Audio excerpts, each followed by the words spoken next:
Welcome back. Thank you. It's good to be back. Josh, how did it feel out there today? It felt really good. It's been a while since I played football, so I've been throwing just throwing routes on air and whatnot, and throughout the winter and in like the whole rehab process. But it's kind of cool to actually do it full speed with all the guys in the field. After kind of watching what was going on in the Pac-12, particularly across town, how hard was it last season to be out and have to sit on the sideline and watch everything happen? It sucked. I mean, it wasn't as much of what was happening like around the conference as much as it was just like seeing all the guys out there on the field grinding. You kind of know that you're not out there with them. So that said, I mean, there's a lot of buzz over Sam Darnold now. Does that drive you, motivate you at all? Nah, because everyone sort of knows how good they are, and they have that sort of internal scoreboard. I know where I'm at, so I'm just going to keep doing what I've been doing, and just keep trying to move forwards. How long post-surgery were you able to start throwing? Pretty quickly. I couldn't tell you an exact date, but I got to full speed like a few weeks ago. Okay. So you can just let it go now without any... Yeah, nothing. I don't feel anything really.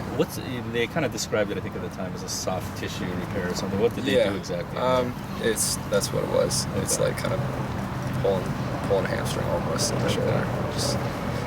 It's honestly, it's kind of turned into a positive more so because I've learned more than I can even imagine about my body through the whole rehab process. And right now I'm pretty much done rehab. I'm still in there 5-6 days a week doing a lot of the same stuff because a lot of it's like postural stuff that won't just keep you healthy but will actually make you throw better and stay healthy for longer. So what kind of stuff are you doing?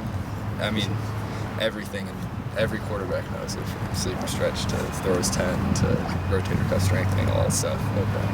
Third different offensive coordinator in your 3 years here. What are your early impressions of Coach Fish? I love Coach Fish because me and Wilton Spate are really good friends, quarterback over at Michigan, and we've talked, and they're really close. So he gave me a little insight before I actually ended up meeting him. But so far it's been great. He's really smart. He knows all his stuff, and he's really good at explaining everything and we've been tweaking stuff actually here and there, and I'm a fan of it so far, and I think all is going really well, and we're going in a positive direction. How much do you expect the offense to change? I mean, I've said it last year, going from spread to pro, you're not going to reinvent football. Power is power, counter is counter. The route concepts don't change, you just change how it looks. So you change procedural things, you change, you understand your gun, 2 tight ends, 2 running backs, shift up. Like the offense, you're not changing offense, you're just changing how it looks. And right now this year, it's just kind of a change of presentation and procedural things here and there. At this point, do you have any, as you kind of look ahead to the upcoming season, do you have any goals in mind as far as, obviously you came in with a lot of expectations on you, and you thinking Heisman at all? National championship? I mean, if you going day by day, hopefully all the accolades just kind of happen on accident in the rearview mirror as you keep pushing day by day.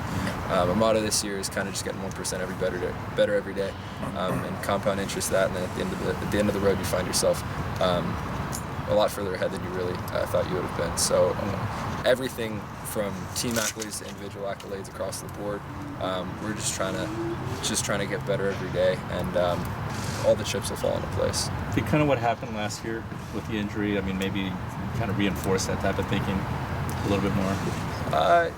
Yeah, I mean, honestly, I'm lucky because it wasn't like a lot of guys with like full reconstructive surgeries, whether it be knees, shoulders, anything like that. When they're out for 8 to 9 months, it takes a real strong mental toll, and you really have to fight through it. But I was a pretty quick 4 to 5 months, and I was back in the swing of things relatively quickly, considering what it could have been, and it gave me a really new, fresh perspective, and I got to kind of hit that like emotional bottom in a sense pretty quickly, and I got to get back on the horse pretty early relatively. So this whole experience has been awesome. I've learned a bunch about my body.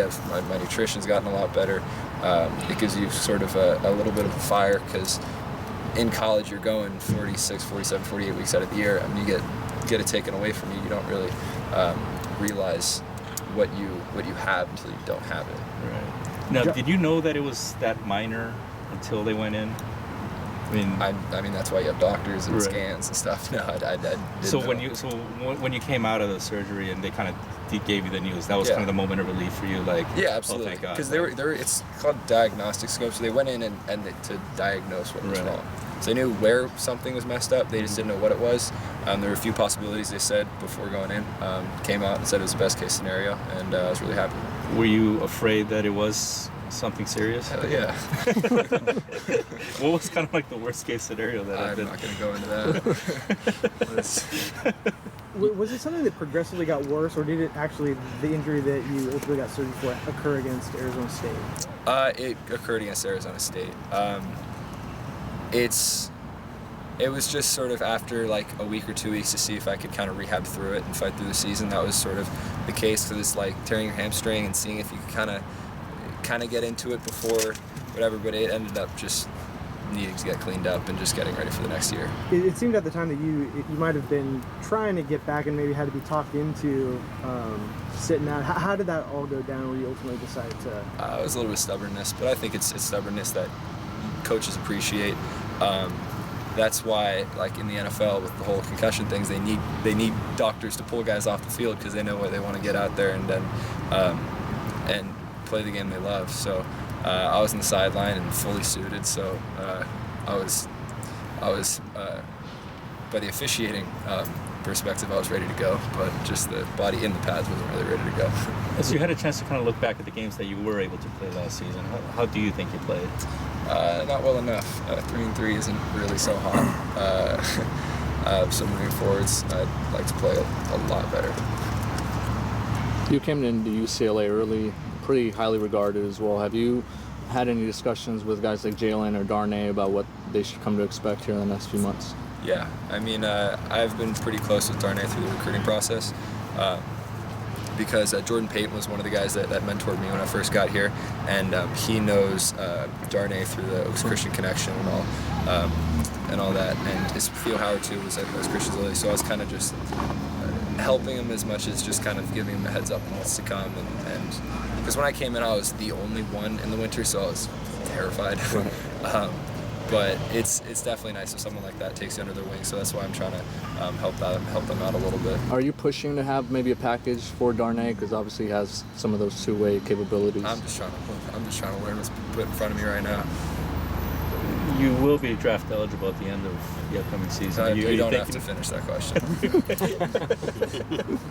I mean, are you taking any more, I don't know, trying to soak it in anymore just because this could theoretically be it, right? I'm just basically the same thing with the accolades is if I do everything day by day, then everything will fall into place and happen naturally.